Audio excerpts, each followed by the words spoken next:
orphaned. As a result, Daniel decides to adopt the orphaned boy and names him H.W. Plainview. Over time, the boy becomes his nominal business partner, allowing Daniel to present himself as a family man in front of potential investors and gain their trust. The duo travel from town to town with a heartwarming speech requesting the investors to choose them when it comes to leasing their land for drilling. Whenever someone asks him about his wife, Daniel simply replies that she died in childbirth. In 1911, Daniel is approached by Paul Sunday, a young man who reveals an oil deposit beneath his family's property in Little Boston, California. Hearing this, Daniel tries to get the details out of him, but the latter demands $500 in exchange for the information. Upon fulfilling his demand, the young man shows them the exact location of his family's ranch. In the next scene, Daniel and HW visit the area, pretending to be on a quail hunt. Kill me a few quails, boy! As they arrive at the ranch, they meet Paul's father, Abel, who welcomes them in a warm manner, offering them some water and goat milk. While they set up their camp, they are approached by Paul's twin brother Eli, a local preacher who promises to bring them dinner in a pretense of quail hunting. Where are the quails, boy? The father and son explore the area and soon discover oil, confirming Paul's claim. Daniel believes that this is a great spot to build a pipeline, take it to the beach, and strike a deal with Union Oil. He also tells his son that owning this place will cut off their railroads and shipping costs, ultimately allowing them to make a lot of money. Later, after dinner, Daniel has a private conversation with Abel and Eli, expressing his wish to buy their land. When Eli questions his motive, Daniel claims that he loves hunting for quail, and also that his son needs fresh air as he is sick. He then offers them a minimal amount, but Eli, who knows about oil as well as the land's drilling potential, demands $10,000 for his church. Daniel eventually manages to settle on an agreement for $5,000, payable only after the well starts producing, and the friggin' quails too. The very next day, Daniel goes to see a real estate agent to ask for information about all the landowners around the Sundays so that he can look into buying them as well. He also calls his business partner, asking him to bring all of their employees to the area to start the work immediately. While Daniel is busy in his new big project, HW begins to spend time with Abel's youngest daughter Mary, who is of his age. During this, HW learns that her father beats her if she doesn't pray, and later shares this news with Daniel. Eventually, the camp tents are set and the construction of the drilling site slowly begins. Daniel acquires all the available land in and around the Sunday property, except for one holdout that belongs to a guy named William Bandy. William wants to talk to Daniel in person, but the latter thinks that it's all a ruse to get him to offer him more money, so he neglects him for now. One day, Daniel gives a speech to the locals about how oil drilling will facilitate the development of the entire area. He also promises to build schools, wells, new roads, and cultivation in the area, creating employment opportunities for everyone. After days of construction, the preparation for drilling is almost complete. On the inauguration day, Daniel offers a few words with Mary and HW by his side, but he doesn't allow Eli to carry out his quick blessing. HW then inaugurates the project by pulling the lever and finally beginning the drilling process. In the aftermath, Daniel arranges a feast for all the residents to celebrate this occasion. Abel is right in front of Daniel. When he talks to Mary, he promises the girl that her father will not beat her anymore. The same night, a misfortune occurs. A huge rod slips from the worker's hands and hits another employee placed inside the well, causing him to die on the spot. When Daniel is informed about this tragic incident, he scolds his workers for not adopting precautionary measures. He then gathers the dead man's belongings in a chest and prepares to dispose of his body. The following morning, Daniel goes to see Eli, who is in the middle of a sermon that appears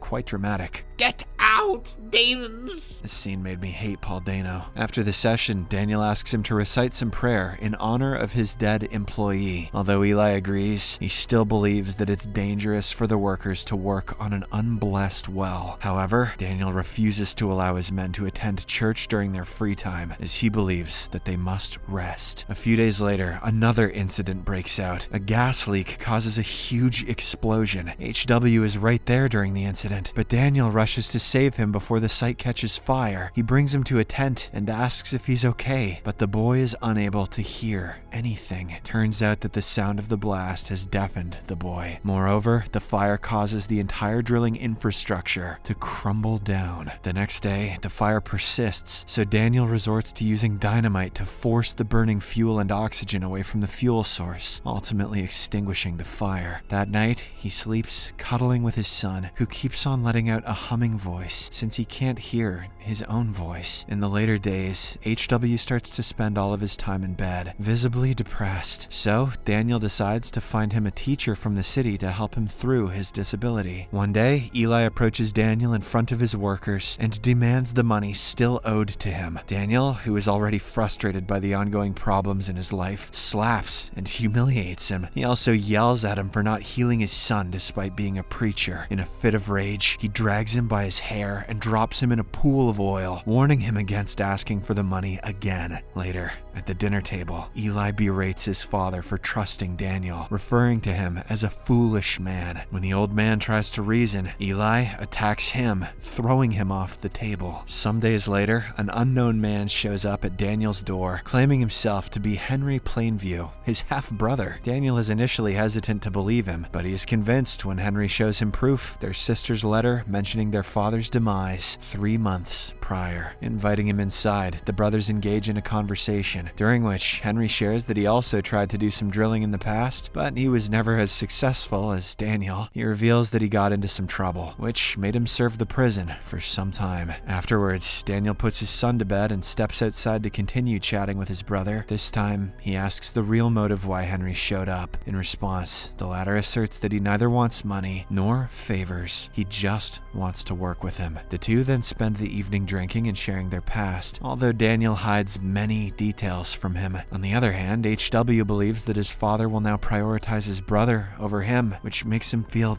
jealous. As a result, he sets fire to their house, intending to kill Henry in his sleep. However, his plan fails, as both Henry and Daniel wake up in time and frantically begin to put out the fire. Seeing this, the boy tries to run away, but Daniel brings him back. The following day, Daniel takes HW on a train, pretending that they're going for a trip together, but in reality, he is sending the boy to a special boarding school. As the train is about to depart, Daniel excuses himself and gets off the train, leaving the kid alone. In the next scene, Daniel and Henry have a meeting with Standard Oil representatives who wish to buy out Daniel's entire business as well as his land. They can even offer him good money, suggesting that he can spend the rest of his life with his son. However, Daniel feels insulted by this and turns down the offer before storming off. In the midst of his work, he often asks his men about his son and how well he is adapting to city life. As time passes by, Daniel strikes a deal with Union Oil to build a pipeline to the California coast. However, there arises a problem. The last bit of land belonging to William doesn't belong to them. In an attempt to resolve the issue, Daniel visits his house, but the latter has apparently gone on a holiday. Afterwards, Daniel and Henry work together to mark out a passage for the pipeline by placing metal stakes in specific locations around the land. After several hours of work, the brothers swim in the ocean before relaxing on the beach. During this time, Daniel recalls some stories from their past, but Henry fails to recognize a local joke, which raises his suspicions. So, Daniel confronts him while they are camping in the forest. He holds him at gunpoint and demands to know why he's here. Henry finally admits that he is just an imposter and that he met the real Henry in King City. They worked together on the same farm and quickly became friends. According to him, the real Henry wanted to visit his brother, but he didn't have enough money to travel. Years later, he was diagnosed with tuberculosis, which eventually took his life. The imposter then learned all the details of Henry's life by reading his personal journal. After knowing everything he could, he impersonated Henry in hopes that Daniel would give him a job. Although the imposter promises to leave and never return, an enraged Daniel guns him down and buries his body in the ground. After this, he reads his brother's diary,